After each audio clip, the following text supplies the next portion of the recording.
পিকে tutorial হাবের আরেকটি নতুন ভিডিওয়ে আমার সমস্ত ভিউয়ার্স তথা দর্শকদের স্বাগত জানাই। পশ্চিমবঙ্গ মধ্যশিক্ষা পর্ষদের দশম শ্রেণীর বাংলা সহায়ক পাঠের অন্তর্গত গল্প তথা উপন্যাস কোনি নিয়ে আজ আলোচনা করব। এই কোনি উপন্যাসটি লিখেছেন বাংলা সাহিত্যের স্বনামধন্য লেখক, সাহিত্যিক তথা ক্রীড়া জগতের অন্যতম স্বনামধন্য ব্যক্তিত্ব মতি নন্দী।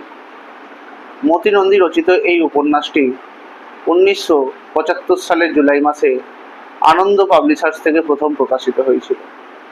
এছাড়াও এই উপন্যাসটির ওপর ভিত্তি করে 1986 সালে চলচ্চিত্র নির্মাণ হয়েছিল, যার ফলস্বরূপ লেখক মতি নন্দী জাতীয় পুরস্কার লাভ করেছিলেন।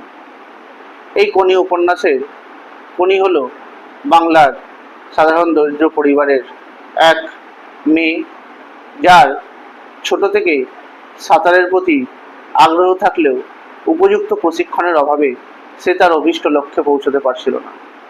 যখন ক্ষিতীশ নামক এক ব্যক্তির সঙ্গে তার পরিচয় হয় এবং তার থেকে উপযুক্ত প্রশিক্ষণ পেয়ে সে কিন্তু সারা বাংলার নাম উজ্জ্বল করেছিল এবং সমগ্র পৃথিবীর মানুষ তাকে চিনতে পেরেছিল। তার জীবনের সেই কঠিন লড়াই এবং বাস্তবের মুখোমুখি বা সম্মুখীন হয়ে তাকে সমস্ত কিছু সহ্য করেও তার লক্ষ্যে যে স্থির থাকার লড়াই, সে কথাই লেখক এখানে তার গল্পের মাধ্যমে ফুটিয়ে তুলেছেন। আমি তোমাদেরকে এই উপন্যাসের উপর ভিত্তি করে গুরুত্বপূর্ণ প্রশ্নাবলীগুলি নিয়ে সরাসরি আলোচনা করব। গল্পটা তোমরা পড়বে, তার সঙ্গে এই প্রশ্নগুলো তোমরা অবশ্যই দেখবে, কারণ এখান থেকে তোমাদের মাধ্যমিক ফাইনাল পরীক্ষায় 2টি প্রশ্ন লিখতে হবে 5 নম্বরের, অর্থাৎ এখান থেকে তোমাদের 10 নম্বর লিখতে হবে।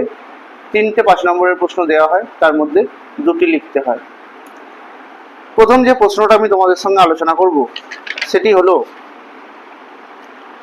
বারুণীর দিন গঙ্গার ঘাটের যে দৃশ্যের কথা বলা হয়েছে এই কোনি উপন্যাস অবলম্বনে তা আলোচনা করো। প্রশ্নের উত্তর লেখার সময় তোমাদেরকে যেটা মনে রাখতে হবে, প্রথমে কিন্তু প্রসঙ্গ উল্লেখ অবশ্যই করতে হবে, অর্থাৎ কোনো কোটেশন বা কোনো প্রশ্ন সেটা কোন গল্প বা কোন উপন্যাস বা কোন কবিতার অংশ সেটা যেমন উল্লেখ করতে হবে, ঠিক তেমনই সেটি কার লেখা বা কোথা থেকে নেওয়া হয়েছে এগুলো কিন্তু উল্লেখ করা অবশ্যই প্রয়োজন। তোমরা সেরকমভাবেই অ্যান্সার স্ক্রিপ্টটা রেডি করবে। এই কোনি উপন্যাসের শুরুতেই আমরা গঙ্গার ঘাটের এক দৃশ্য দেখতে পাই। হিন্দুদের এক পবিত্র ধর্মীয় উৎসব হলেই বারুণী। এই বারুণীর দিন গঙ্গার ঘাটে পুজো দিয়ে দেবতার উদ্দেশ্যে কাঁচা আমকে উৎসর্গ করা হয়। এদিন গঙ্গার ঘাটের লোক ভিড়ে চারিদিক থই থই করে। পুণ্যার্থীরা জলে ডুব দিয়ে কাঁচা আম উৎসর্গ করেন, আর একদল ছেলে তীব্র প্রতিদ্বন্দ্বিতা করে সেই আম সংগ্রহ করে বাজারে কম দামে বিক্রি করে। গঙ্গায় স্নানের পর পুণ্য অর্জনের জন্য বেশ কিছুটা পথ কাদা মারিয়ে যখন পুণ্যার্থীদের ডাঙায় আসতে হয়, তখন লোকের মুখে মুখে দেখতে পাওয়া যায় একরাশ বিরক্তি। পুণ্যার্থীরা অনেকে ঘাটের মাথায় কিংবা ট্রেন লাইনের দিকে মুখ করে বসে থাকা বামুনদের দিকে যায়, কেননা তারা পয়সার বিনিময়ে কাপড় জামাকে জমা রাখে, গায়ে মাখা তেল দেয়, কপালে চন্দনের ছাপ ইত্যাদি দিয়ে থাকে। আর পুণ্যার্থীরা রাস্তার ধারে দেবদেবীর মাথায় জল ঢালতে ঢালতে বাড়ির মুখে রওনা দেয়। পথে আবার বাড়ির জন্য নিত্য প্রয়োজনীয় জিনিসপত্র কিনে নেয়। এমনকি তারা থোর, ওল, কলা বা লেবু ইত্যাদিও কেনে এবং গরম রাস্তায় পা ফেলে অত্যন্ত দ্রুত গতিতে তারা বাড়ির দিকে রওনা হয়ে যায়। এই গেল বারুণীর দিন গঙ্গার ঘাটের দৃশ্যের বর্ণনা। এর পরবর্তী যে গুরুত্বপূর্ণ প্রশ্নটি তোমাদের সামনে আমি আলোচনা করব সেটি হলো, এই উপন্যাসের এক অন্যতম উল্লেখযোগ্য চরিত্র বিষ্ণুচরণ ধর। সেই বিষ্ণুচরণ ধরের পরিচয় এবং তার খাদ্যাভ্যাসের বিবরণ।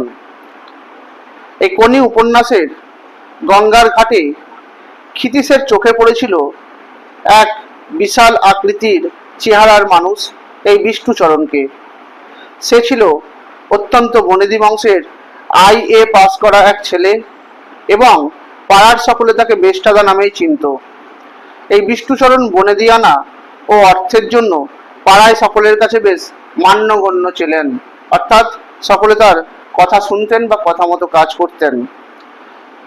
তাদের 7টা বাড়ি ছিল, বড় বাজারে ঝাড়াই মশলার বিশাল ব্যবসা ছিল। ইদানিং বিষ্ণুচরণ ধর ভোটে দাঁড়াবার একটা গোপন সদিচ্ছা মনে মনে পুষে পাড়ার যে কোনো খেলাধুলা বা সাংস্কৃতিক অনুষ্ঠানে সভাপতির পদ অলঙ্কিত করে থাকেন এবং নানাভাবে আর্থিক সাহায্যও করে থাকেন। তার এই 2.5 মণ দেহটাকে বয়ে নিয়ে এদিক ওদিক করে তার পুরনো একটা অস্টিন, এই অস্টিন হচ্ছে একটা গাড়ির নাম। তার একটি বিশেষ শখ হলো গঙ্গার ঘাটের মালিশওয়ালাদের দিয়ে মালিশ করানো। এই বিষ্ণুচরণের ওজন 3.5 মণ হওয়াতে তিনি খুবই চিন্তিত হয়ে ডায়েটিং শুরু করেছিলেন। তবে তার এই ডায়েটিং ছিল অদ্ভুত। আগে তিনি যেখানে জলখাবারে প্রতিদিন 20টা লুচি ও 8 কিলো ক্ষীর খেতেন, এখন সেটা নেমে এসেছে 15টা ও 300 গ্রামে। অর্থাৎ এখন তিনি খান 15টা লুচি এবং 300 গ্রাম ক্ষীর। দুপুরে 250 গ্রাম চালের ভাতের সঙ্গে খান 4 চামচ ঘি, আর বিকালে 2 গ্লাস মিছরির শরবতের সঙ্গে কড়া পাকের সন্দেশ খান মোটে 4টে। রাতের খাবার বলতে তার মাত্র 12টা রুটি। তিনি অবশ্য মাছ মাংস এসব কিছু খান না বা স্পর্শও করেন না। এর পরবর্তী 3 নম্বর প্রশ্ন যেটা তোমাদের সামনে আলোচনা করব, সেটা হলো একটা কোটেশন বা উক্তি। বলা হয়েছে, আপনি নিজের শরীরটাকে চাকর বানাতে পারবেন না। বক্তা এই উদ্দিষ্ট ব্যক্তিকে এমন কথা কেন বলেছিলেন, আর শরীরটাকে চাকর বানানো বলতেও বা তিনি ঠিক কি বোঝাতে চেয়েছেন? প্রথমে তোমাদেরকে বলেছি প্রসঙ্গ উল্লেখ করতে হবে। মতিনন্দীর লেখা কোনি উপন্যাসে ক্ষিতীশ বিষ্ণুচরণ ধরকে এমন উক্তিটি করেছিলেন, কারণ ক্ষিতীশ বয়সে 50-এর ওপরে হওয়া সত্ত্বেও ব্যায়াম এবং সংযমের মাধ্যমে নিজের শরীরকে সক্ষম করে রেখেছিলেন। তিনি এখনো দৌড়তে পারেন, সিঁড়ি দিয়ে স্বচ্ছন্দে ওঠানামা করতে পারেন, এমনকি নিজের ইচ্ছা শক্তিকে কাজে লাগিয়ে শরীরের কোনো অঙ্গকে অনড় করে রাখতে পারেন। আবার উল্টো দিকে বিষ্ণুচরণ অগাধ অর্থের অধিকারী হওয়া সত্ত্বেও স্বাস্থ্যের প্রতি সচেতন না হওয়ার কারণে তিনি দৈহিকভাবে দুর্বল। অপরিমিত খাদ্যাভ্যাস তার দেহের ওজন দিন দিন বাড়িয়েছে, কিন্তু তার মনের জোর কমিয়ে দিয়েছে, কারণ শরীর আসলে তার মনের কথা শোনে না। আর শরীরটাকে চাকর বানানো বলতে যেটা বুঝিয়েছেন তা হলো, শরীরটাকে চাকর বানানোর অর্থ হলো মনের নির্দেশে শরীরের কাজকর্মকে নিয়ন্ত্রণ করা। ক্ষিতীশ সিংহর মতে, লোহা চিবিয়ে খেয়েও যদি পাকস্থলীকে মন হজম করার আদেশ দেয়, তবে পাকস্থলী কিন্তু সেই কাজই করবে। মন যদি পাকে 5 মাইল হাঁটার নির্দেশ দেয়, তবে পা জোড়া ঠিক তেমনভাবেই তাকে পৌঁছে দেবে। বয়স হলেও গাছের ডাল ধরে ঝুলে থাকার শখ হলে হাত দুটো সে হুকুম তালিম করবে। শরীরটাকে চাকর বানানো বলতে ক্ষিতীশ সিংহ শরীরের ওপর মনের এই আশ্চর্য রকমের নিয়ন্ত্রণকেই বুঝিয়েছেন।